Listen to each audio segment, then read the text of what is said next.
ओम नमः सिद्धेभ्य।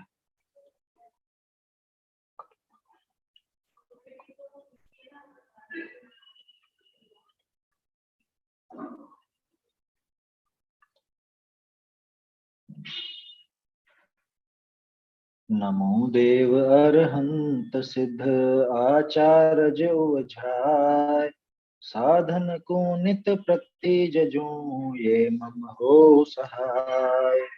जिन वाणी माता नमो मन धर हर्ष अपार ता प्रसाद शिव सुख लहू पाऊं निज पद सार।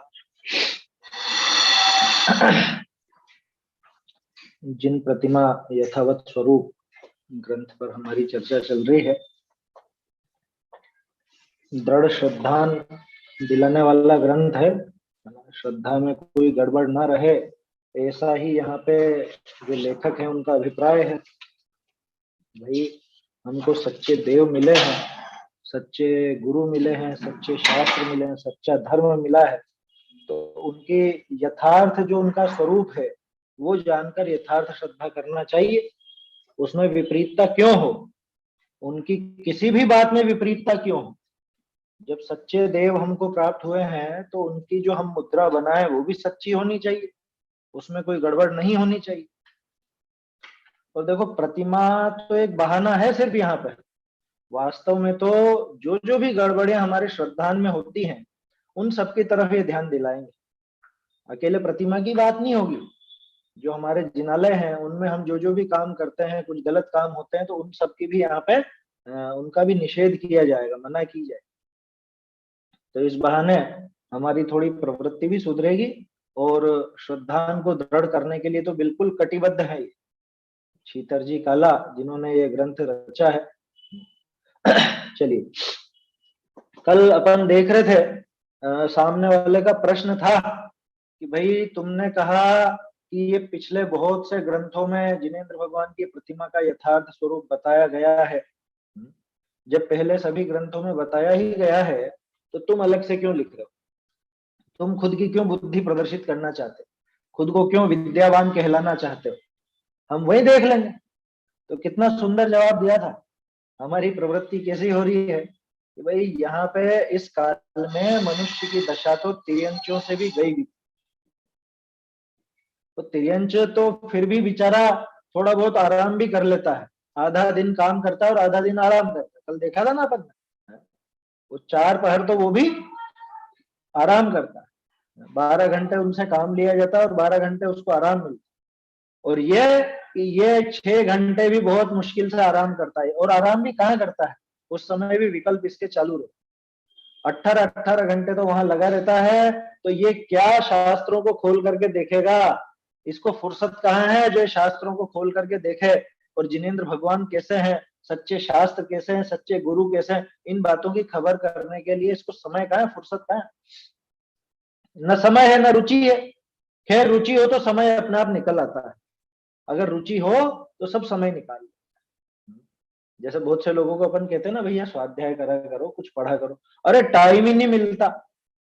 और जबकि दिन भर अपन देखते, दिन भर वो मोबाइल पे लगे रहते और कहते हैं टाइम नहीं मिलता। तो रुचि की बात है, अगर रुचि हो तो समय भी अपने आप निकल आए। ये कोरे बहाने हैं लोगों के, कह रहे क्या करें साहब, समय नहीं मिलता, पढ़ने की इच्छा तो बहुत है, पढ़ना तो चाहते हैं लेकिन टाइम नहीं मिलता, समय नहीं मिलता। इसको रुचि नहीं है वास्तव में। रुचि हो और समय नहीं निकले, ये बात असंभव है, बिल्कुल असंभव है, समझ। चाहे बाहरी परिस्थिति कैसी हो, क्या बाहरी परिस्थिति बहुत अनुकूल नहीं भी हो तो भी वो अगर रुचि हो तो समय निकालेगा ही निकालेगा। भागचंद जी का कितना प्रसिद्ध उदाहरण है, देखिए। तो ये अपन ने पेज नंबर 3 पर, मतलब जिस प्रतिमा में मैं देख रहा हूँ उसमें पेज नंबर 3 पर ये बीच में यहाँ तक देखा था कि इस वास्ते ही मैंने ऐसा कारण मनुष्यनी का देख कर किंचित आगम अनुसार मेरी बुद्धि माफिक जिन प्रतिमा का यथा स्वरूप अनादित्य है सोई हेतु दृष्टांत करी लिखी है। ठीक है, यहाँ तक बात हुई थी। अब आज हमने जो हम पढ़ रहे हैं उसी प्रति का पीडीएफ भी तैयार कर लिया और आप लोगों को भेज भी दिया था, उसी से देखेंगे। ये हमारे झालरा पाटन के चंद्रप्रभ जिनालय की प्रति है ना। और इसकी अब 3 दिन तो आपको मैंने वो लिखावट दिखाई है इंदौर वाली, वो थोड़ी अभी जैसी लिखावट है, शब्द अलग अलग नजर आते हैं। इसमें थोड़ा सा आपको है ना यहाँ पे ध्यान देना पड़ेगा, लेकिन अच्छा अभ्यास हो जाएगा। चलिए, ये नीचे से 1 2 3 4 5 6 है ना, पांचवी पंक्ति है ना।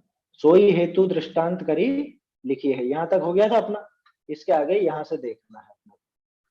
मैं पढ़ता हूं, आप इसके साथ साथ पढ़ने की कोशिश कीजिएगा।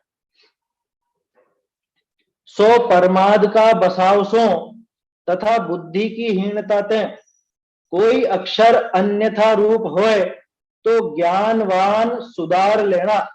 इसमें स में जो ऊ की मात्रा, इसका बनावट, इसकी बनावट थोड़ी सी अलग है ना। ऊ की मात्रा ऊपर लगाई जैसे ऊ में लगाते हैं। सुधार लेना, बाल बुद्धि जानकर हास्य मत करना।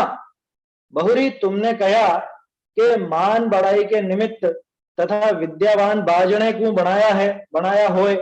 सो हे भाई, मेरे तो मान बढ़ाई का प्रयोजन नहीं, कारण मैं तो मान बढ़ाई लायक नहीं हूं। मान बढ़ाई लायक तो बड़े बड़े ज्ञानवान संस्कृत आदि के पाठी होए, सो बढ़ाई योग्य है। मैं तो तुच्छ बुद्धि हूं, सो संस्कृत आदि के ग्रंथ देखने की तो विशेष मेरी बुद्धि है नहीं। जिस वास्ते वचन का रूप लिखा है, सो फकत मेरा श्रद्धा निर्मल होने को लिखी है। कारण इस काल में कई स्थलाचारी पुरुष हैं, स्थलाचारी माने शिथिलाचारी पुरुष, तिनका कल्पित हेतु दृष्टांत का सुनवे करी मेरा भी सरदान श्री जिनेन्द्र का स्वरूप यथावत सो शिथिलाचार हो गया था। सो अभय श्री अध्यात्म सहेली का निमित्त पाए करी साधर्मिनी भायन के प्रसाद ते मेरा श्रद्धान पुष्ट करी यथावत स्वरूप श्री जिन प्रतिमा का लिखा है। सो मोह से भी तुच्छ बुद्धि जीव है, तिनके बाचने समझने के निमित्त बनाया है। अन्य कछु ख्यात लाभ पूजादिक की वांछा मेरे नहीं है, ऐसा जानना। कारण बड़े बड़े ज्ञानी पंडित जन हैं, ते तो मूल ग्रंथ बांचकर श्री जिन प्रतिमा का स्वरूप का यथावत श्रद्धान करो, और जे अल्प ज्ञानी है ते इस ग्रंथ को बांच तथा सुनकर श्रद्धान पुष्ट करो। कारण मूल ग्रंथनी के अर्थ में और इस ग्रंथ के अर्थ में किंचित फर्क नहीं है, भावार्थ एक ही है, ऐसा जानना। वो जानना अगले पेज पर है, अभी यहीं तक अपन देखें। ये उस प्रश्न का जवाब है असल में। वो जो सामने वाले ने पूछा ना कि भाई तुमने क्या किस लिए बनाया है बताओ, तुम खुद को क्या बड़ा वो दिखाना चाहते हो, या तुम्हारे मन में क्या है वो बताओ। तो पहला जवाब तो वो लिख दिया। पहला जवाब तो वही था कि भाई लोगों को समय नहीं मिलता, वो अलग अलग कहाँ देखेंगे, तो उनके लिए मैंने ये बनाया। दूसरी बात जो आक्षेप लगाया गया कि तुमने मान बढ़ाई के लिए लिखा है, तो कितना सुंदर जवाब दिया कि मुझे तो मान बढ़ाई का बिल्कुल भी इसमें वांछा नहीं, क्योंकि मैं तो मान बढ़ाई लायक हूं ही नहीं। कितना साफ साफ लिखा, ये विनय है, ये समझ में आई बात। आज के जमाने में तो थोड़ा सा सम्मान कम हो जाए या थोड़ी सी कोई पूछ परख नहीं करे तो इसमें तो देखो माथे पे सल चढ़ जाता है। क्या कहा देखो, यहीं से इससे ही पढ़ते हैं। क्या लिखा है, सोई हेतु दृष्टांत करी लिखे है, सो परमाद का बसाव सो तथा बुद्धि की हीनता कोई अक्षर अन्यथा रूप होए तो ज्ञानवान सुधार ले। ये विनती है कि भाई कोई अगर ऐसा कुछ उल्टा सीधा लिखने में आ जाए, कुछ सिद्धांत से विरुद्ध अगर आ जाए, या कोई शब्द उल्टा सीधा हो जाए, तो उसको सुधार लेना। हो सकता है, मतलब भाषा में तो गलती हो ही सकती है ना, सिद्धांत तया तो कोई गलती नहीं है, हो सकती है। वैसे उनसे नहीं हुई है ना, वो विद्वान थे, समझदार थे। आगे जब प्रशस्ति आएगी ना इसके आखिर में, तब अपन देखेंगे इंदौर में उस समय बहुत अच्छे विद्यावान लोग थे, विद्वान लोग, लोकल भी थे और 4 बाहर के थे। उन चारों में से एक ये थे, 4 जने बाहर के थे। वो तो बहुत है ऐसे, वो इनके नहीं है, हाँ हाँ, तो बचे ही नहीं उनमें से, 165 साल पहले की बात है, 153 साल पहले लिखी गई है। देखो, कोई अक्षर अन्यथा रूप हो तो ज्ञानवान सुधार लेना कि भैया सुधार कर लेना, बाल बुद्धि जानकर हाथ से मत करना कि मैं तो, हाँ होंगे ना भाई, इनका परिवार तो चल ही रहा होगा या जो भी रहा होगा, अपने को तो पता नहीं है, वो तो शोध खोज की जाए तो पता चले कि भाई इनके परिवार के कोई मौजूद है कि नहीं है, उससे कोई फर्क भी नहीं पड़ता और कोई लाभ भी नहीं। इससे लाभ है वो जो, देखो, तो बाल बुद्धि जानकर हाथ से मत करना, ये समझना कि मैं तो बालक बुद्धि हूं, तो अगर कुछ गलती हो भी जाए तो उस पर हंसी मत उड़ाना, ऐसा। क्योंकि वास्तव में क्षयोपशम ज्ञान जिनके भी है, वो क्षयोपशम ज्ञान की महत्ता जिसको आए तो समझ लेना उसका तो अभी दिमाग खराब है। और ये कह रहे हैं कि बाल बुद्धि हूं मैं, जबकि विद्वान है, शास्त्र लिख रहे हैं, फिर भी कह रहे हैं बाल बुद्धि है, क्योंकि जानते हैं कि इस क्षयोपशम ज्ञान का रंच मात्र भी भरोसा नहीं।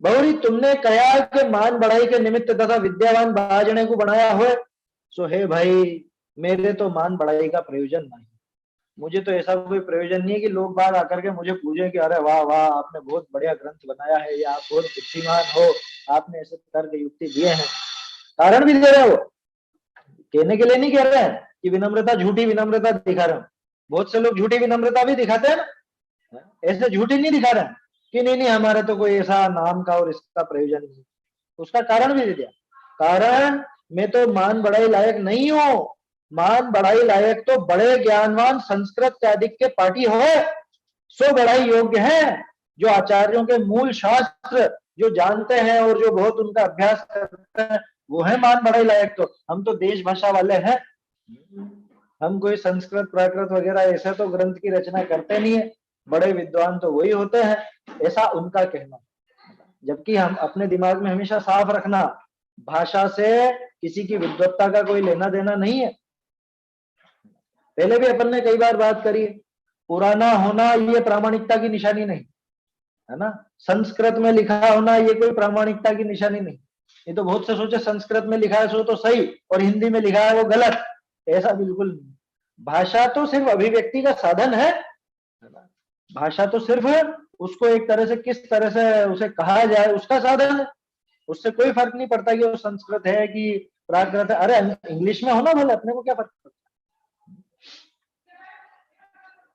मैं तो तुच्छ बुद्धि हूं, सो संस्कृत आदि के ग्रंथ देखने की तो विशेष मेरी बुद्धि है, संस्कृत आदि में लिखे हुए ग्रंथों को विशेष देखने की बुद्धि तो मुझ में नहीं है ना, अपनी भी यही स्थिति समझना क्या। अच्छा, और उनकी तो थी वैसे, वो जान करके लिख रहे विनम्रता के वश, उनकी थी जब तो उन्होंने वो ग्रंथों के उदाहरण दिए, अभी भी दिया आगे भी देंगे। जिस वास्ते वचनी का रूप लिखा है, साहब मैं संस्कृत वगैरह का विशेषज्ञ नहीं हूं, इसलिए तो देश भाषा में लिखा, वो वचनी का लिखी, सो फकत, फकत मतलब सिर्फ मात्र, सो फक्त मेरा श्रद्धा निर्मल होने को लिखी है। जैसे कुंद कुंदाचार्य ने नियम सारजी स्वयं के अभ्यास के लिए लिखा, ऐसे इन्होंने खुद का श्रद्धा दृढ़ करने के लिए, क्योंकि सामान्य रूप से बात करना एक बात, और मैं ही वो बात लिख दूं तो अब मैं उससे फिर नहीं सकता है ना, मैं अगर खुद उस दृढ़ता की बात लिख दूं तो अब मैं उससे पलट नहीं सकता, तो खुद का श्रद्धा दृढ़ बनाने के लिए, खुद का श्रद्धा निर्मल करने के लिए ये वचनिका लिखी है, ये शास्त्र लिखा है। कारण इस काल में कई स्थिलाचारी पुरुष हैं, बहुत से शिथिलाचारी पुरुष हैं, तिनका कल्पित हेतु दृष्टांत का सुनवे करी, मेरा भी सरदान, ये भी लिखा ना विकार्थ भी, मेरा भी सरदान श्री जिनेन्द्र का स्वरूप यथावत सो शिथिलाचार हो गया। लो, इनके साथ खुद के साथ चोट हो गई कि बहुत से ऐसे शिथिलाचारी पुरुष हैं जो खोटे खोटे तर्क और युक्तियां देते हैं, और उनकी बातों में आकर के मेरा श्रद्धान भी बिगड़ गया था, ऐसा उन्होंने लिखा छीतर जी ने, है ना। तो वो खुद भुक्त भोगी थे ना, तो उनको ऐसी करुणा आई और ये विचार आया कि भाई जैसे मेरा ये श्रद्धान गड़बड़ाया, ऐसे किसी और का श्रद्धान ना गड़बड़ाए। यार ऐसे कैसे बिगड़ जाता है? बिगड़ जाता है, वास्तव में बिगड़ जाता है। अच्छे अच्छे समझदारों का श्रद्धान बिगड़ते देखा है, समझ में आई बात। मेरा व्यक्तिगत आपको उदाहरण देता हूं, मैं पहले भी शायद आप लोगों को बताया हूं।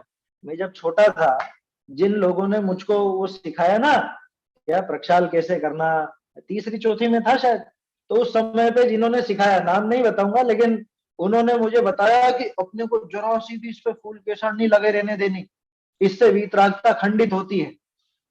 आया समझ में? और थोड़े समय बाद वही व्यक्ति वो पता नहीं क्या चक्कर में आ गया लोगों के, और वो खुद वो बिना फूल केसर के मरने ही नहीं। आया समझ में? तो यही तो लिखा है इनने कि ऐसे खोटे तर्क और युक्ति दिखाते हैं तो उससे किसी का श्रद्धांत गड़बड़ा जाता है। मेरी आंखों देखी, मतलब मेरे जीवन की बात है, तो स्वयं की अनुभूत बात। वो तो मेरा पुण्य का उदय था, जो मुझे भली बात सिखा दी उन्होंने, बाद में वो खुद भले पता नहीं उनका क्या रहा। उमा स्वामी के नाम से हाँ, आ जाता है ना, चक्कर में आ जाता है। अरे देखो उमा स्वामी आचार्य का नाम लिखा, उमा स्वामी श्रावकाचार्य। अरे जबकि उमा स्वामी आचार्य ने कोई श्रावकाचार्य लिखा ही नहीं, ये शोध खोज के विद्वानों ने लिखा है। नकली नाम लिख दे होंगे। हाँ, नकली नाम से कोई चला देवे, ऐसा कुंदकुंदाचार्य का नाम लिख करके चला दे तो क्या मान लेंगे? भाई परीक्षा करने की इसीलिए कहते हैं। और जो बेचारे भोले जीव हैं, सीधे जीव हैं, भले ही वो बुद्धिमान हो, लेकिन वो नाम के चक्कर में आकर के या कोई ऐसे खोटे तर्क और युक्ति दिखा करके जो कहा जाता है, तो उस चक्कर में आ जाता है, वो श्रद्धांत गड़बड़। तो वही उलझता रहता था,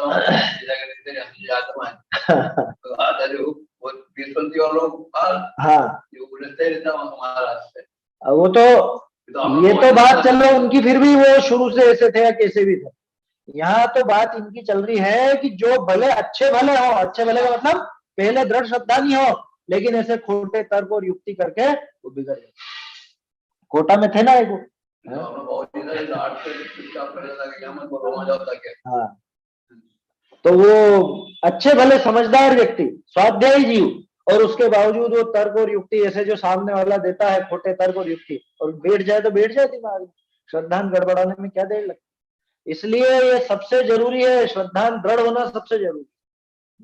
अभी शाम को जो अपन देख रहे हैं, दर्शन पाहुड़ प्रारंभ हुआ ना, दंसन मूलो धम्मो, वो श्रद्धांत धर्म का मूल है। श्रद्धांत वास्तव में दृढ़ रहना चाहिए। इसीलिए ये कह रहे हैं कि तिनका कल्पित हेतु दृष्टांत का सुनवे करी, ऐसे जो उनकी बातें थी वो कुतर्क थे, वो सुनकर के मेरा भी सरदार श्री जिनेन्द्र का स्वरूप यथावत सो शिथिलाचार। अकेले जिनेन्द्र भगवान की बात नहीं, सच्चे देव, सच्चे शास्त्र, सच्चे गुरु, उनके संबंध में मेरे भी कुछ ऐसी गड़बड़ पैदा हो गई थी, मेरा भी श्रद्धांत बिगड़ गया था। सो अबे श्री अध्यात्म शैली का निमित्त पाए करी, साधर्मिनी भयन के प्रसाद ते मेरा श्रद्धांत पुष्ट करी, यथावत स्वरूप श्री जिन प्रतिमा का लिखा है। देखो ये महत्वपूर्ण दस्तावेज है इस बात का, ये प्रूफ है कि उस समय इंदौर में आध्यात्मिक शैली चलती थी। जैसे ये सहेली लिखा ना, सहेली भी कहते हैं, शैली भी कहते हैं, शैली भी कहते हैं, सहली भी कहते हैं, ऐसे अलग अलग नाम चलते हैं। जैसे तेरा पंथ की शैली चलती थी, जिसमें टोडरमल जी ने खुद ने शिक्षा पाई और बाद में फिर उसी शैली में हजारों लोगों को पढ़ाया जयपुर में। उसी तरह से इंदौर में भी शैली हमारे यहाँ भी थी। हमारे जो ये पुराने ग्रंथों का रजिस्टर है उसमें लिखा हुआ, बहुत से ग्रंथों के पीछे लिखा हुआ, झालरा पाटन की अध्यात्म शैली में ये ग्रंथ नौछावर किया गया, इस तरह। तो ये शैली माने एक समूह, मंडल, स्वाध्यायी जनों का समूह। अब शैली सभी तरह की होती है, 13 पंथ की भी है तो 20 पंथ की भी होती है, तरह तरह की। शैली माने तो वो एक समूह, ठीक है।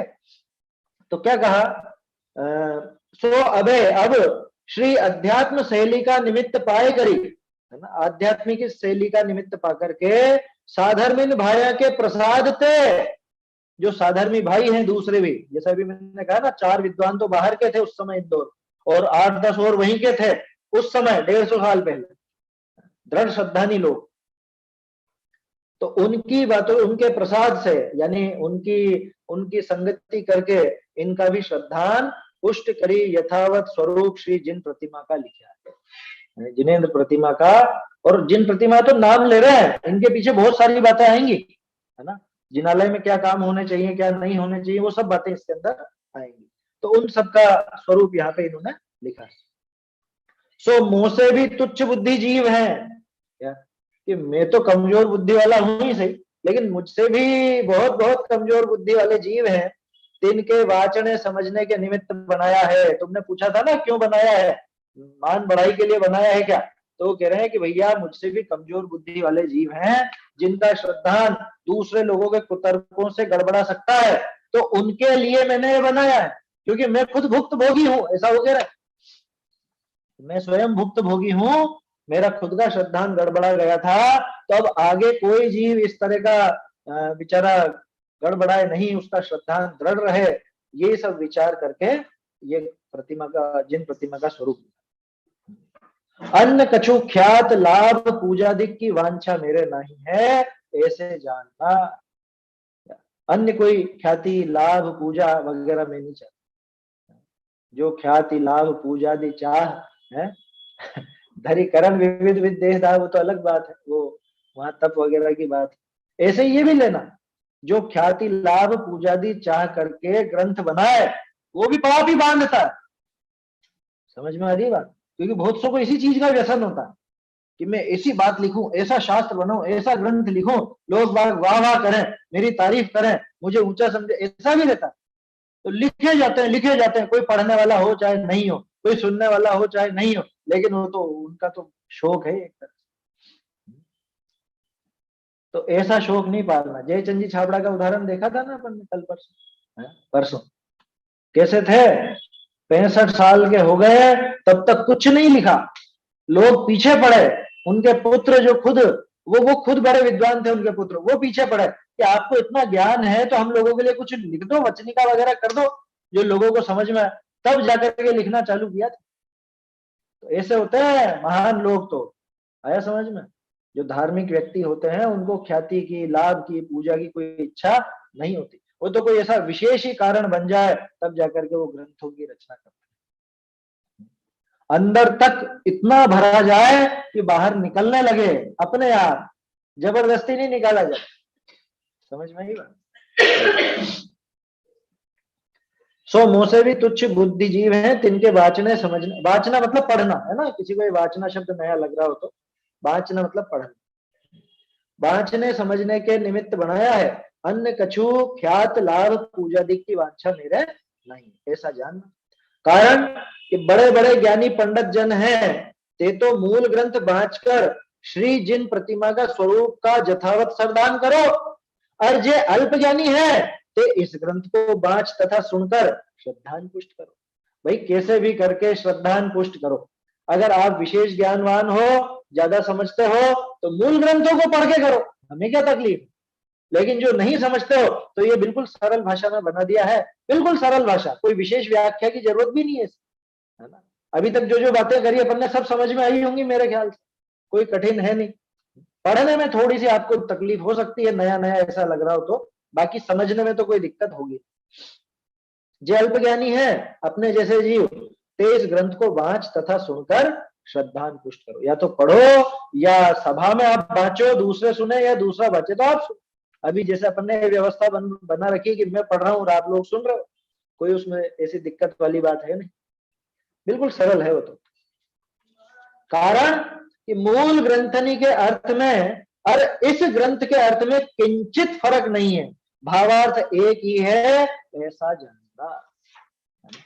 भाई आप मूल ग्रंथों की बात कहो ना, इसकी क्यों कहते हो कि मूल ग्रंथ वो जो विशेष समझदार है वो पढ़ लेंगे, और जिनको विशेष समझ नहीं आता वो लोग इस ग्रंथ को पढ़ करके अपना श्रद्धान दृढ़, ऐसा यह इनका प्रयोजन है।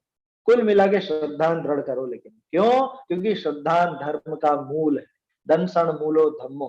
अगर वो श्रद्धान ही ढीला है तो धर्म क्या साधेगा, वो धर्म के अन्य अंग भी कैसे साधेगा। इसलिए सबसे पहले में पहले टोडरमल जी ने बताया ना, देवशास्त्र गुरु का श्रद्धान सबसे पहले जरूर। चलिए आगे बढ़ते हैं, है ना। ये प्रकरण हो गया अपना। इसके बाद 4 नंबर पेज, भावार्थ एक ही है ऐसा जानना, यहां तक हो गया था। चलिए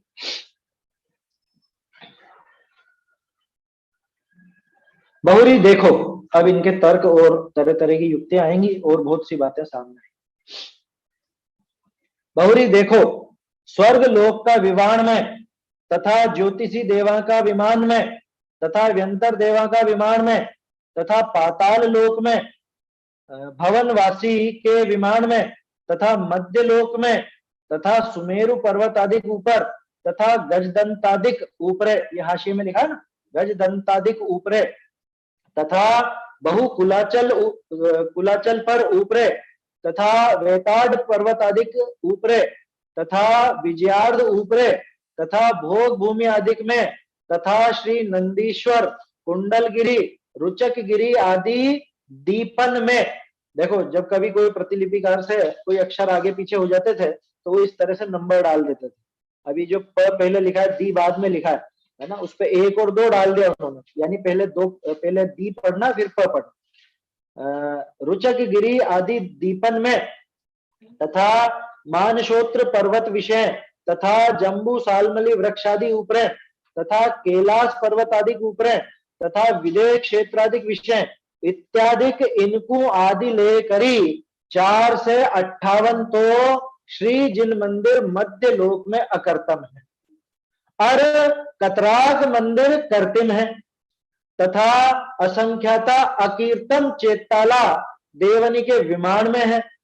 3 विषय तो अनादिकाल सु जिनेन्द्र की प्रतिमा यथावत स्वरूप वीतरागता सहित तिल के तुस मात्र, यहाँ भी वो 1-2 का प्रयोग, तिल के तुस मात्र अंगुष्ठ सु लेकर शिखा पर्यंत परिग्रह रहित, तथा केसर चंदन के लेपादिक किंचित तथा बहुत आवरण सु रहित निराभरण ही सदाकाल, एक सेकंड, सदाकाल विराजे है। तथा भरत आदि क्षेत्र विषय आरज खंडन में श्री जिनेन्द्र का चेतालय है, ताही चतुर्थ काल विषय तो श्री जिन धर्म के सेवने वाले बड़े बड़े राजाधिराज चक्रवर्ती आदि हुए हैं, तिनका भय थकी कोई भी दुष्ट जीव तथा अज्ञानी जीव श्री देव गुरु धर्म का अविनय रूप अवरणवाद चोड़े होए करी नहीं करे। यहां तक देखते हैं, काफी बड़ा हो गया, फिर भावार्थ देखेंगे। पढ़ने में आया होगा मेरे ख्याल से, है ना। चलिए क्या कह रहे हैं कि देखो स्वर्ग लोक का विमान में, विमान माने में विमान, तो पुरानी भाषा में विमान को ऐसे भी लिख देते हैं, विमान भी लिखा, विमान भी लिखा, विमान भी लिखा, एक जैसी बात है। स्वर्ग लोक के विमान में तथा ज्योतिषी देवा के विमान में, स्वर्ग लोक में तो कल्पवासी देव उनके विमानों में भी होते हैं, और ज्योतिषी देवों के, ये जो सूरज चांद आदि व्यंतर देवों के विमान, व्यंतरों के वैसे विमान नहीं होते, व्यंतरों के तो ये भवन होते हैं, तथा पाताल लोक में भवनवासी के विमान में, या विमान का उनके वो रहने के जो महल है उन्हीं को विमान कहा, ऐसा समझना, नहीं तो आप सोचो भाई भवनवासी और ये व्यंतरों के विमान कहाँ से आ गए, तो उन्होंने विमान लिखा है, विमान का अर्थ यहाँ पे उनके जो महल वगैरह है, जो सुंदर सुंदर भवन बने हैं उनके, उनमें। तथा मध्य लोक में, ठीक है ना, तथा सुमेरु पर्वत आदि के ऊपर, सुमेरु पे तो है ही से, हाँ ये अकृत्रिम चैत्यालयों की बता रहे कहाँ कहाँ पर है, कहाँ कहाँ पर अकृत्रिम चैत्य और चैत्यालय मौजूद है वो बता रहे हैं। ये असल में बहुत बड़ा तर्क है, या जिनेन्द्र भगवान की प्रतिमा कैसी होती है कि जैसी यहाँ मिलेगी वैसी होनी चाहिए ना, अब यहाँ कैसी मिलती है वो बता रहे, पहले तो बता रहे कहाँ कहाँ पर है। सुमेरु पर्वत 5 मेरु हैं, उनमें 80 जिनालय हैं, 8640 जिनेन्द्र प्रतिमा है, एक एक जिनालय में अकृत्रिम चैत्यालय में 108 प्रतिमाएं होती हैं, ये ध्यान रखना, तो 108 से गुना कर लेना, 80 को 108 से करेंगे तो 8640 हो जाएगा। तथा गजदंतादिक ऊपर, ये गजदंत कहाँ पे है, ये विदेह क्षेत्र में, वो देखो वो चित्र बना हुआ वो वाला, वो गजदंत, हाँ तो वो रहा ना वो चित्र, विदेह क्षेत्र में जो सुमेरु पर्वत है। अब सुमेरु से वो दोनों तरफ तो नगरियां है ना, 16-16 नगरियां, और सुमेरु से लगा के वो नगरियों के कोने तक तो ऐसे जाता है, तो हाथी के दांत की तरह उनका आकार, वो गजदंत कहलाता है ना। तो गजदंत आदि पर्वतों के ऊपर और बहुत कुलाचलों के ऊपर, ये जो कुलाचल है 6 कुलाचल, 6 कुलाचल कौन सा है? ये जो है ना, हाँ, हिमवन, महाहिमवन, निषद, नील, रुक्मी, शिखरी, ये सब 6 कुलाचल कहलाते। और वेताढ़ पर्वत है ना, वेताढ़ पर्वत भी इसकी रचना रहती है वेताढ़ पर्वत के ऊपर, तथा विजयार्ध पर्वत के ऊपर, विजयार्ध के ऊपर जहाँ पे है इनकी, नहीं विदेश क्षेत्र में क्यों, हर जगह विजयार्ध, तो हर कर्म भूमि में विजयार्ध पर्वत रहे। उस विजयार्ध पर्वत ही बांटता है 6 खंडों को, विजयार्ध पर्वत से ही 6 खंड की वो विभाग बनता है, ऐसा समझ। और विजयार्ध के ऊपर जो ये क्या कहते हैं इनको, अरे वो अलग चीज है ये विद्याधर होते हैं ना, विद्याधरों की नगरियां होती है विजयार्ध, वहां रहते हैं विद्यार्थ। तो उन विजयार्ध के ऊपर तथा भोग भूमि आदि में, भोग भूमि में भी मिलते हैं, तथा श्री नंदीश्वर द्वीप में तो 52 जिनालय हैं, 5616 जिन प्रतिमा वहां पर है। और कुंडलगिरी, रुचकगिरी, ये कुंडलगिरी रुचकगिरी कहाँ पे है कि वो कुंडलवर और रुचकवर द्वीप है ना वहां पे, तो उन द्वीपों में 13 द्वीप तक आया समझ में, पहले से लगा के 13 द्वीप तक, 13वें द्वीप के बाद कोई जिनालय नहीं। मध्य लोक में नहीं, मानुषोत्तर तो तीसरी में ही आ गया, ये 13वें द्वीप का नाम है रुचकवर। तो कुंडलगिरी और रुचकगिरी आदि द्वीपों में, तथा मानुषोत्तर पर्वत विषय, मानुषोत्तर पर्वत पे भी है, वहां पे वो ईश्वाकार गिरी वो सब है वहां पर, तथा जम्बू शालमली वृक्ष आदि के ऊपर है, ये चैत्य वृक्ष बने हुए इनके ऊपर। जयपुर में वो इनका मंदिर कहलाता है गुमानी राम जी का, तो अपन बोलते हैं, वो उनका नाम है शायद छोटे दीवान जी का मंदिर, उसमें चैत्य वृक्ष की रचना है। और शायद इधर भी है, झांसी के पास एक जगह है करगुआ है, करगुआ में भी चैत्य वृक्ष की रचना बनी हुई। हाँ, तो ये चैत्य वृक्षों पे भी, मतलब ये उनकी रचना है। असली चैत्य वृक्ष तो वो है जो जम्बू वृक्ष है, जिसकी वजह से जम्बू द्वीप नाम है ना। बहुत बड़े बड़े रहते हैं वो, और उनके ऊपर ही उनके मतलब अपने जिनालय बने हुए रहते। तो जम्बू शालमली वृक्ष आदि, अब ऐसे और भी हैं उनके ऊपर, तथा कैलाश पर्वत आदि के ऊपर, जैसे कैलाश पर्वत पर तो 72 जिनालय भरत जी ने बनवाए थे, और भी बने हुए हैं। हाँ, तो कृत्रिम की भी बात है उसमें। तथा विदेश क्षेत्राधिक विषय इत्यादि, इनको आदि लेकर 4 से 58 से मतलब 100, 458 तो श्री जिन मंदिर मध्य लोक में करते हैं। क्या 458 जिनालय, तो 458 में से 80 तो मेरुओं में है ना, और 56 अपने इसमें है नंदीश्वर द्वीप में, और बाकी और जगह पर हैं, ये जो जगह के नाम दिए हैं। इन सब में 458 जिन मंदिर हैं जो कि अकृत्रिम। और कतराक मंदिर कृत्रिम है। कतराक मतलब कितने ही, और कितने ही, हाँ, बहुत से मंदिर कृत्रिम भी हैं। कृत्रिम की संख्या ज्यादा है, कृत्रिम तो बहुत ज्यादा है ना, अकृत्रिम की संख्या कम। लेकिन अकृत्रिम का जो एरिया है और अकृत्रिम की जो बनावट है, उसके मुकाबले कृत्रिम कहीं नहीं लगते, न आकार में, न बनावट में, न उन प्रतिमाओं, ठीक है ना। तथा ये तो मध्य लोक की बात करें।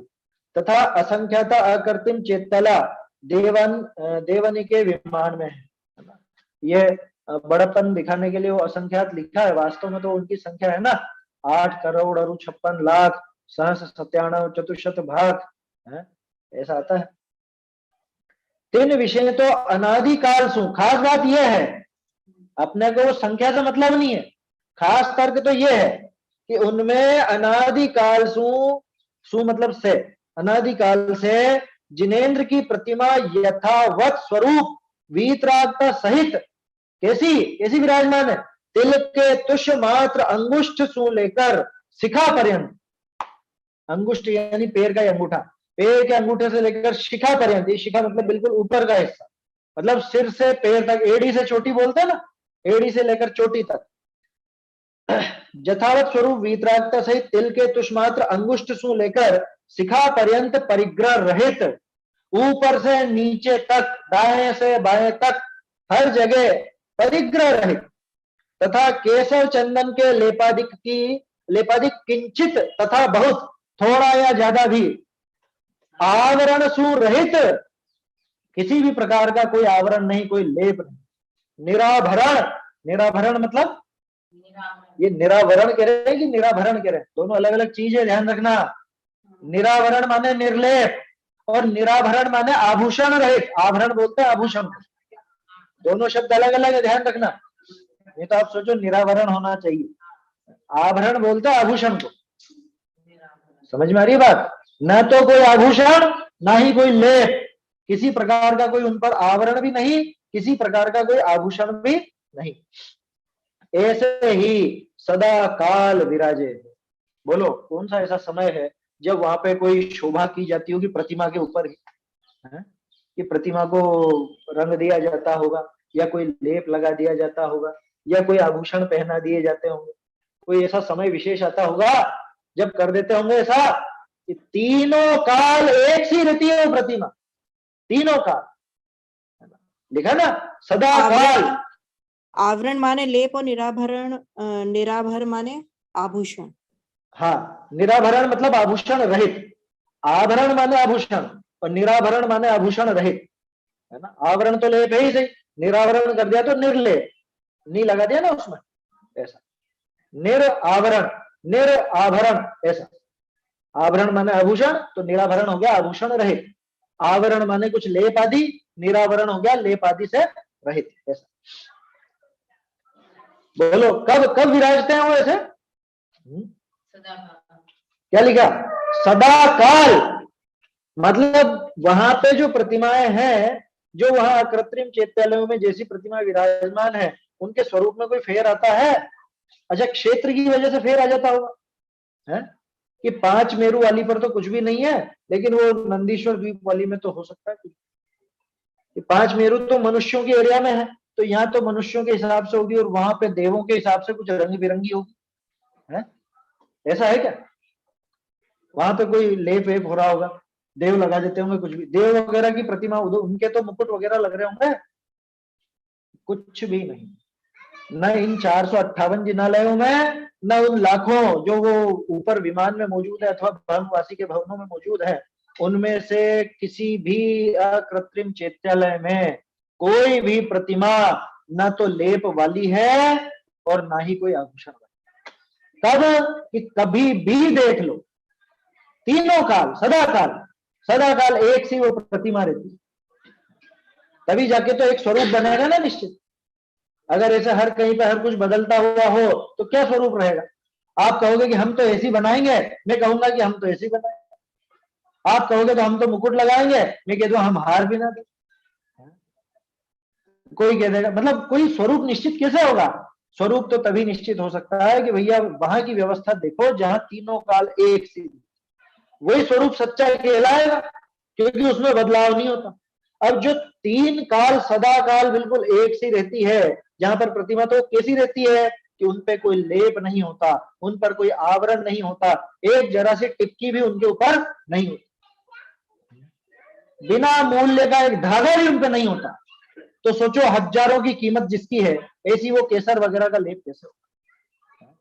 लाखों की कीमत जिसकी है, ऐसे वो स्वर्ण आभूषण आदि वो कैसे चढ़ाए जाए? समझ में आ रही है बात? यहां बिना मूल्य की वस्तु ऊपर से नहीं रखी जाती, तो जो बहुमूल्यवान है उसमें तो परिग्रह का दोष आएगा। और क्या कह रहे हैं देखो, बहुरी देखो है, ये तो हो गया ना, सदा काल विराजे है। हाँ, तथा भरत आदि क्षेत्र विषय आरज खंड में श्री जिनेन्द्र का चैत्यालय है। यहाँ पे आर्यखंड में, अपन आर्यखंड में ही रहते हैं, है ना, यहाँ पे भी जिनेन्द्र के चैत्यालय है। ताही चतुर्थ काल विषय तो श्री जिन धर्म के सेवने वाले बड़े बड़े राजाधिराज चक्रवर्ती आदि हुए हैं, है ना भाई। चौथे काल में तो बड़े बड़े राजा सब जैन ही थे, जैन धर्म का ही पालन करते थे। जितने भी महान राजा हुए, चक्रवर्ती हुए, अर्धचक्री हुए या प्रतिनारायण भी हुए, वो भी सभी जो भी बड़े बड़े राजा हुए वो सब जिन धर्म का सेवन करने वाले थे, है ना। ये क्यों बता रहे हैं? ये इसलिए बता रहे हैं कि तिनका भय थकी कोई भी दुष्ट जीव तथा अज्ञानी जीव, दो कारण हो सकते हैं गड़बड़ करने के, या तो ज्ञान नहीं हो या मन में कोई खोट पड़ी हो। कल या परसों भी तो आया था ना वो शब्द, कल ही तो देखा, जड़ वक्र परिणामी, परसों देखा था अपन अष्टपहर में। जड़ और वक्र परिणामी दो अलग अलग तरह के जीव, या तो अज्ञानी हो या दुष्ट हो। तो क्या होता था चौथे काल में, तो बड़े बड़े राजा वो जैन धर्म के अनुयायी थे, जैन धर्म का पालन करते थे, तो उनके भय से कोई भी दुष्ट जीव तथा अज्ञानी जीव श्री देव गुरु धर्म का अविनय रूप अवर्णवाद, नहीं आवरणवाद लिखा ना, अवर्णवाद चोरे हुए करी नहीं कर। क्या उनका भय ऐसा था कि कोई भी चोरे होकर मतलब सीना चौड़ा करके, मतलब खुलेआम कोई ऐसा अभिनय नहीं कर सकता। सच्चे देव का, सच्चे शास्त्र का, सच्चे गुरु का ऐसा सरेआम खुलेआम ऐसा अभिनय नहीं किया जा सकता था। क्यों? अरे भैया राजा दंड देगा, राजा जैन है, अगर जैन धर्म में कुछ विपरीतता खड़ी करी तो हमको दंड मिलेगा। समझ में ही बात? अभी आपके मन में कोई प्रश्न उठ सकता है, वो आगे आएगा, अभी चिंता मत करना, आगे सब जवाब दिए, बहुत बढ़िया बढ़िया प्रश्न उठाए हैं यहाँ। तो ऐसा नहीं कर सकते थे। भावार्थ, देव को तथा गुरु को तथा धर्म को स्वरूप यथावत को यथावत प्रवर्त है। तब चौथे काल की बात है। अभी प्रश्न यहाँ पे खड़ा हो रहा है, जैसे 2-3 मिनट है, चलो देख लेते हैं एक बार, अपन आगे का पढ़ते हैं।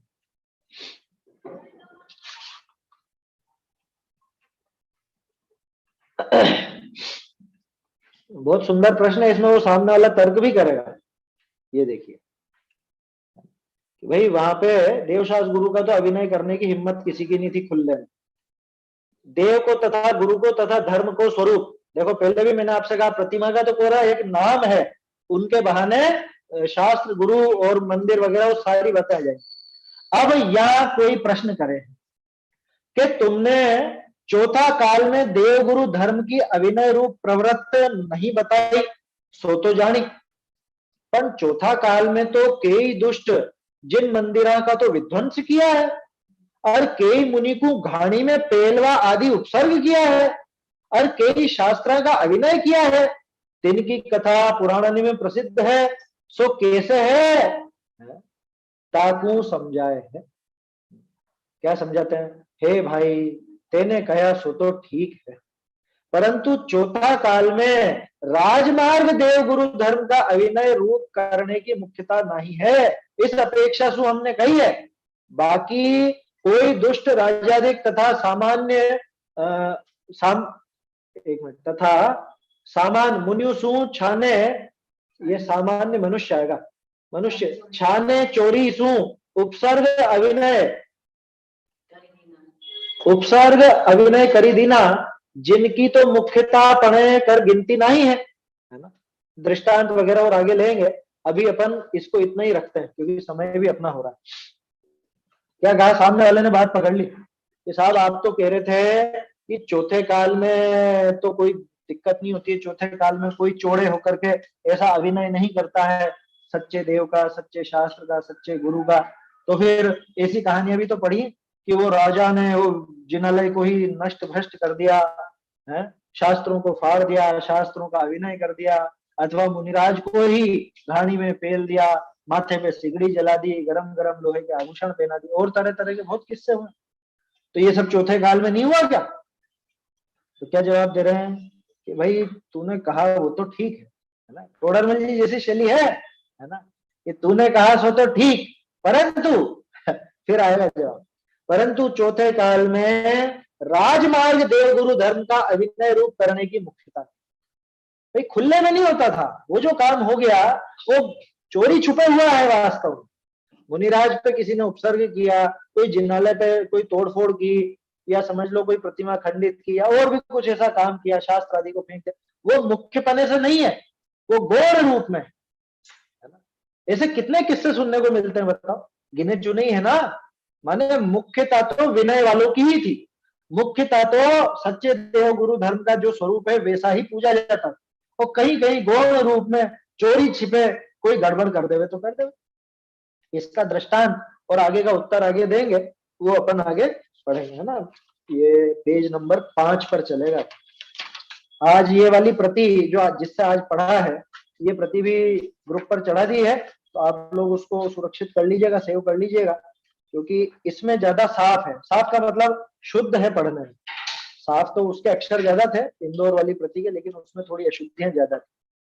चलिए, तो इसको अपन कल देखेंगे, है ना। और कोशिश कीजिए घर पर अलग से पढ़ने की कोशिश करेंगे तो आसानी से समझ में आएगा, कोई कठिन नहीं है, आसानी से समझने जैसा। आगे कल देखेंगे। निज निधि निज में बताई यह उपकार है, इसके लिए जिनवानी माँ को वंदना शत बार, वंदना शत बार।